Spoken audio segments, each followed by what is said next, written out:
Hello my friends and welcome back again to the channel. In this video I'm going to show you how you can turn your iPhone into a multilingual dictionary.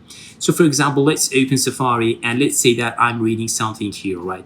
And I don't understand one of the words, alright, or vocabularies available in this text, okay?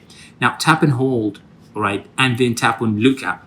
And then here is like the dictionaries that we can say I have already downloaded, okay? But it is not only this. Actually, you can download like way more dictionaries available on your iPhone. Now you can do this, all right? You can reach that setting from here, manage dictionaries. And then here is the long list of dictionaries available. You can just tap on it and then they will be downloaded to your device.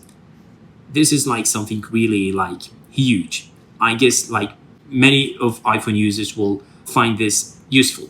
However, let's go back, right, and I'll show you where to find it if you want to use the settings now. Open settings and then tap on general.